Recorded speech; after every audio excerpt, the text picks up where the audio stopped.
Hello, my name is Briana Robinson. I'm from Columbus, Ohio. I am currently a woofer.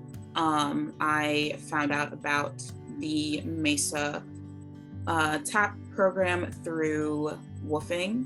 I was woofing in Florida, I believe the year of 2020, and I found out about this program through them. I am currently involved in my community garden, and I am aspiring to have my own land, farm or a homestead one day. I am a part of the TAAP cohort through the WOOF program, and my topic today is re-peasantization. We'll just be exploring a little bit of what that means and the applied processes of it in agriculture.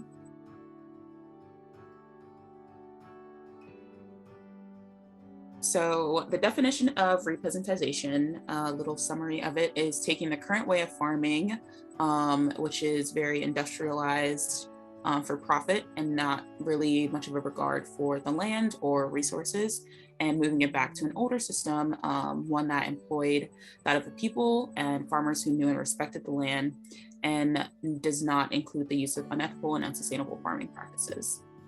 And the key terms here that we'll be reviewing are peasant, resource base, and financial independence and industrial capital independence. Here we have an example of a peasant. A peasant is a person with limited land ownership of the land that they are laboring. They tend to know the land well and have personal or ancestral ties to it and a respect and connection with it. These will generally be, historically, these were generally viewed as slaves and laborers who tended to the land and had partial ownership of it.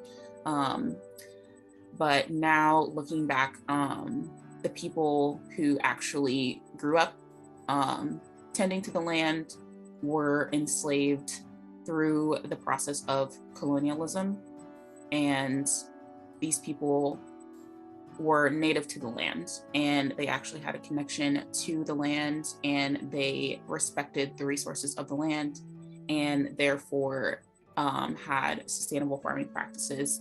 And through industrialization of these processes, we are now in a time period where agriculture is unsustainable, which is why re-peasantization is one of the solutions to this, going back to a more respectful practice of the land and its resources. A resource base in this context would be the tools needed to tend to the land that is being labored. These things include farming tools, good soil and access to water, and things like seeds, and also knowledge of the land and which practices will be best suitable for farming and producing goods that can be used in a way that benefits everyone and keeps the land regenerative.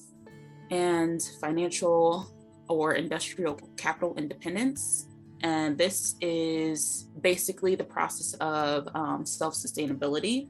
So not having to rely on many outside resources to have your own land and resources and produce your own goods. So this is having everything one needs to provide for themselves and the other members of the community without the need for the currency of their present society. So it is a land that is resource-based, and everything flows in its own resource bubble. I have some references here if you would like to delve into any of these terms or subjects for yourself. And this is my contact information if anyone would like to reach out. I have a YouTube channel. You can search it under the name Journey to Balance, and there's also a link on the slide. And my email is here. It's my first and last name and the number 68@gmail.com. So it's Briana Robinson 68@gmail.com. And thank you all for listening.